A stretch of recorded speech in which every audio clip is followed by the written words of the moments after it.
Hey, ladies and gentlemen, boys and girls, this is Chris Maloney back with another edition of CWN Predicts.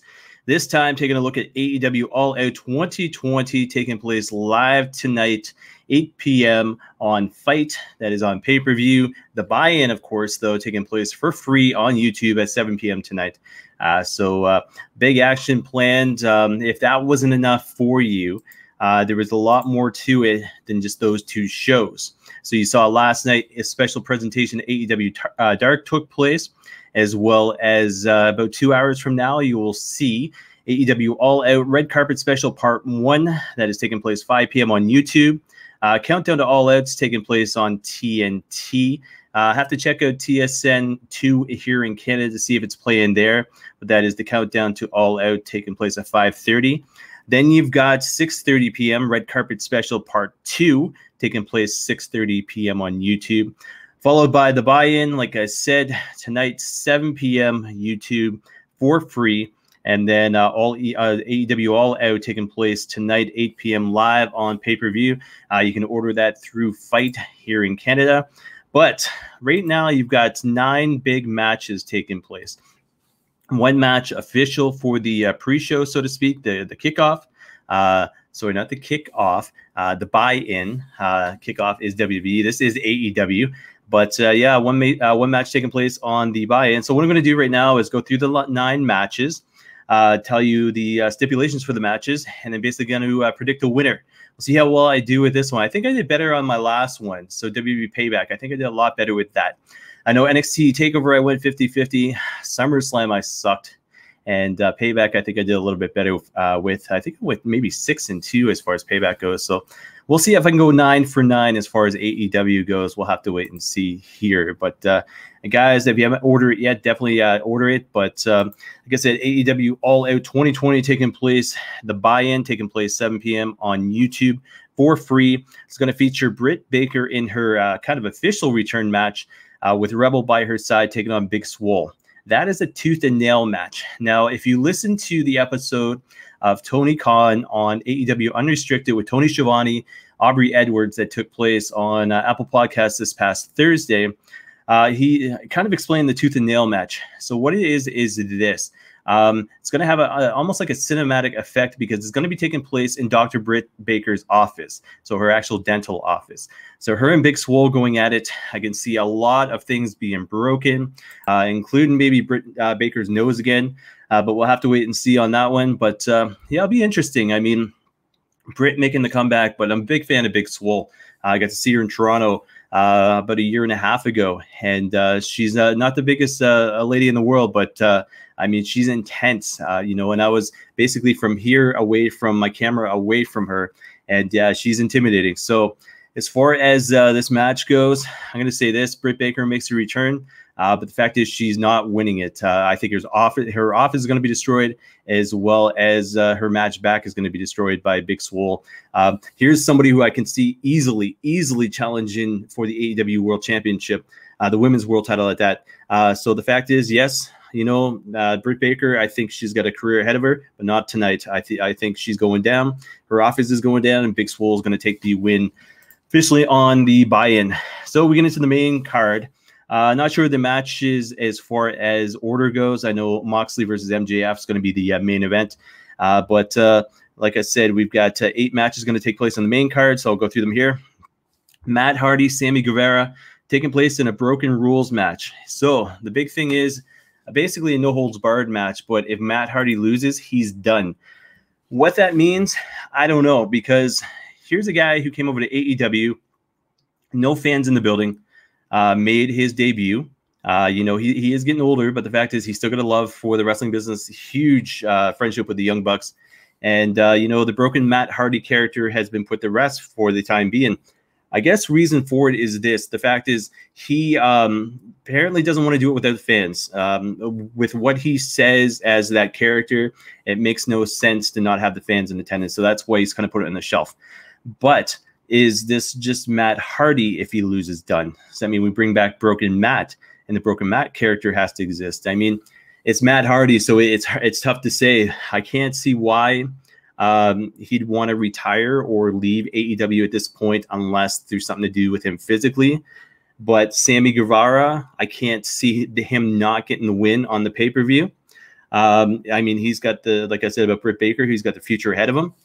So I say this. I say Sammy Guevara goes over. Matt Hardy, storyline in real life, I guess we'll have to find out next week whether or not how legit this is. But the broken rules match, I'm going to say this. I'm going to say Matt Hardy goes down, Sammy Guevara for the win here.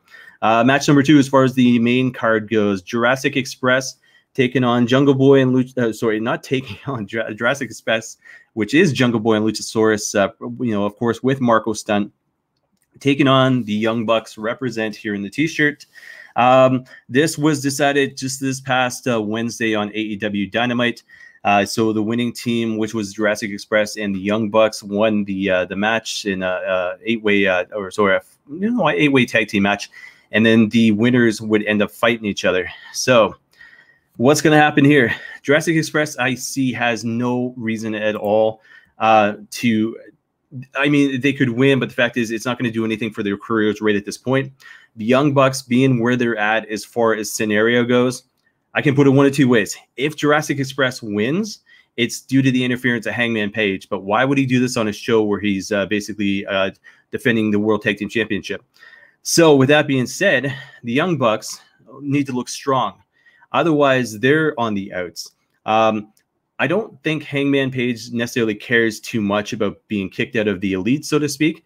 But the fact is, I know he wants to probably get payback at the Young Bucks. I don't think it's going to be this match, although it wouldn't surprise me. But I got to say this. Young Bucks need to look strong, especially if FTR is going over, and I'll get to that in a moment. But I see the Young Bucks going over Jurassic Express for the win in this one. So there we go. Those are their 3 matches, including the prelims, so to speak. I keep wanting to call it the kickoff, but I know it's the buy-in. All right, next match. Dark Order, Brody Lee, Colt Cabana, Evil Uno, and Stu Grayson taking on Matt Cardona, Scorpio Sky, and the Natural Nightmares. That's Dustin Rhodes and QT Marshall, probably with Ali as well as Brandy Rhodes. When it comes down to this, Natural Nightmares, I mean, they're a tag team that's clicked. Dark Order, I mean, you've got the 4 strongest members of the Dark Order on the other side of this in this 8-man tag team match, but the Matt Cardona Scorpio Sky thing, both guys want to be challenging for that TNT championship held by Brody Lee. Both guys, well, I can't say both guys. Matt Cardona, good friends with Cody Rhodes. Scorpio Sky, here's a guy who's wanted to challenge for that TNT championship. Here's a guy who's ready to break out. Here's a guy who's ready to break through. So it makes no sense. I mean, it makes sense, I guess, storyline-wise to put them on the same page, but it's like one of these things we see them, they're side by side, they're getting along. I'm talking him and Matt Cardona, and the next thing you know, they just eventually explode, because I don't think it'd take anything at all for them to rip each other, apart to get that chance at the TNT championship. So will they work as teammates here, or will they be the friction that's caused? I'm going to say this. I'm going to say there's friction that's caused between the 2 of those guys. The Dark Order right now is absolutely huge as far as what they're doing, from their humble beginnings, so to speak, in AEW to where they're at now. I can't see why they wouldn't put over this group in this match. Natural Nightmares are what they are, but the fact is that the Dark Order is going to be too strong. And like I said, I think there's going to be friction between Matt Cardona and Scorpio Sky. So we see the Dark Order going over in this one. Next match of the night. And like I said, I want to go front 9 for 9, but this is going to be tough. So 21-man Casino Battle Royal. Winner receives a future AEW World Championship match. Darby Allin, Lance Archer, Brian Cage, Ricky Starks, Pentagon Jr., Ray Phoenix, The Butcher, The Blade, Eddie Kingston, Shawn Spears, Billy, Austin Gunn, Jake Hager, Santana Ortiz, Chuck Taylor, Trent, and then to be determined. So how many guys we got there? 1, 2, 3, 4, 5, 6, 7, 8, 9, 10, 11, 12, 13, 14, 15, 16, 17. So 4 more names to be announced. Obviously, that number 21 is going to be the prime number there. Shawn Spears, I think, at one point was number 21, if I remember correctly. Of these guys here, who's it going to be? We got Jon Moxley as champ right now. But of this, I see Lance Archer, Brian Cage being at each other. I don't see Pentagon and Ray Phoenix winning. Butcher and Blade, no sense at all. Eddie Kingston, as great as he is, not due for a singles run. Ricky Starks, TNT Championship. Jake Hager, that would be interesting. I'm going to say if it comes down to 2 guys who have been listed here, and like I said, 4 more names to be mentioned, my two picks would be Shawn Spears and Jake Hager. If I'm going to take a pick of who it's going to be, based on interviews I've seen done, I'm going to say Shawn Spears. I'm going to say Shawn Spears wins the 21-man casino battle royal. That is my pick, regardless of who the other 4 people are. Especially the end of the night, I think you're going to see what we've talked about on previous shows as far as myself and Sean Bates and Mr. Stephen O'Neill. But the fact is, I think what might come to fruition as far as tonight goes is the alliance with Tully Blanchard and FTR and Shawn Spears and one more guy who I'll mention in a little bit here. So like I said, Shawn Spears winning that battle royal. Next match of the night, this is going to be interesting. Hikaru Shida as AEW Women's World Champion. Only one defending the belt in this one, taking on Thunder Rosa, who is the NWA World Women's Champion. Thunder Rosa, I am starting to get used to. First time I ever saw her was on NWA. And then she grows on you. Wasn't a big fan of the gimmick music that the NWA was, putting with her, so to speak. I feel like it kind of brought down her character. I think AEW, when you saw her this past Wednesday, she was absolutely phenomenal. And the fact is that Thunder Driver, that finisher that she's got, it's absolutely insane. And if she hits Shida with it, I think that's the end of it. Whether or not AEW is going to put over the NWA World Champion, I don't know. But who else does Shida have to face? I mean, like I said, there is Big Swole, Britt Baker eventually. But right now, who else is there to face unless they have been in talks with somebody like Tessa Blanchard, which would be absolutely cool as well. I mean, it is all out. It is basically their WrestleMania, so to speak, as far as their their pay-per-views go. But I don't know. It'll be interesting to see. I mean, I gotta say this. I gotta say Shida retains, but I think Tessa Blanchard is going to be in the mix before the end of the year, if not tonight. So that is a heavy prediction right there. So we'll have to wait and see. Now I haven't seen anything online about it, but I think as far as challengers go, I think Shida. She said, and somebody needs to step up. Somebody needs to step up. And I think if, like I said, Thunder Rosa goes down tonight. And like I said, Shida is my prediction. Tessa Blanchard would be absolutely phenomenal. I know I'd mark out. So I'm going to say Shida will retain in this one. Next match of the night, probably the most interesting match on the card to me personally, based on the fact that I'm, a huge mark for the Elite. I have been since their New Japan days.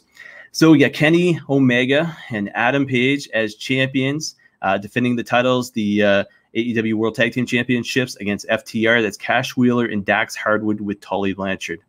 So with everything going on with Hangman Page and the Bucks and getting kicked out of the Elite, with Kenny Omega, never knowing where his head is at, so to speak, with Hangman Page leaving him in the ring this past Wednesday night with both titles as he's kind of just on the outside of it.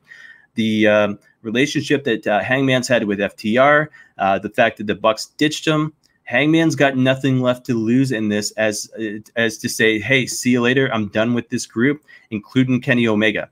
I think Hangman is going to go off onto his own. I'll get to that at the very end of the predictions here.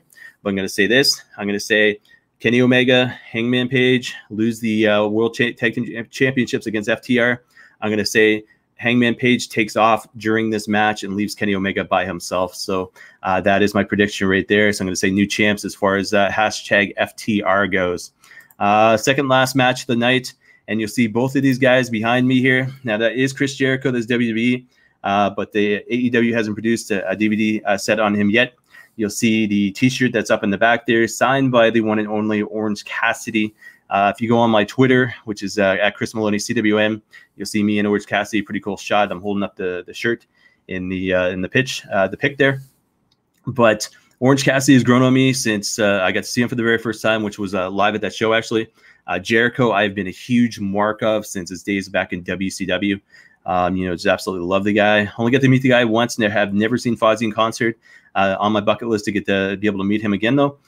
Jericho and Orange Cassidy. Does Jericho have anything to win by winning this match is the big question. AEW is about grooming stars, building stars, everything else. with the way the feud has went, this the tiebreaker, so to speak, the rubber match as they call it, I don't see any way at all for Jericho to win. And I'll tell you this as well. So the fact is, you've got Jericho.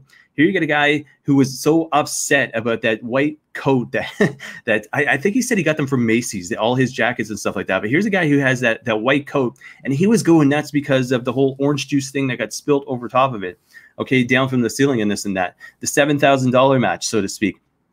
What's he gonna do when he's in like full gear and he gets dumped into that big old? I think they had said on the podcast this week, Tony Khan had said it's like a 30-gallon big bucket of mimosa, and this, like I said, this is the mimosa mayhem match. So, excuse me, match can be won through pinfall submission or throwing the opponent into a tank of mimosa. So, like I said, about 30 gallons of orange juice and champagne. That is absolutely unreal. So what does Jericho have to gain by putting Orange Cassidy into this? Nothing. What does Orange Cassidy have to gain by defeating Jericho? Absolutely everything. Pin, submission, forget about it. I'm going to say this. I'm going to say Orange Cassidy puts him into that big old, what do they officially call it here? The tank of mimosa. And Orange Cassidy wins. So that is my prediction there. Finally, we get to the end of the show. Jon Moxley versus MJF. Moxley. Yeah, I didn't even think of this. This is as I'm reading this match, I just had a thought. So I'll get to that momentarily. Moxley versus MJF. Singles match for the AEW World Championship. So Moxley is banned from using the Paradigm Shift finishing move in this match. You know what? Originally, I was thinking to myself, the promos with MJF has been great, but the fact is, have they been put over promos yet? I don't think so. But here's the deal. And I was referring to this a little bit earlier. So you got FTR associated with Tully Blanchard. You got Shawn Spears associated with Tully Blanchard. You got Shawn Spears, me predicting he's going to win that Casino Battle Royal. Okay, so you've got that whole threesome group.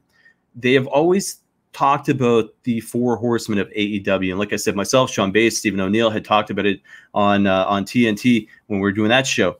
And the fact is, it was a cool gimmick. But who do you put as a fourth? Do you put Cody?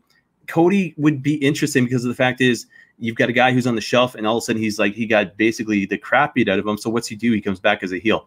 No, I don't think that's it. So what do? You take a guy like Hangman Page and you line themselves with that group. But then what this here.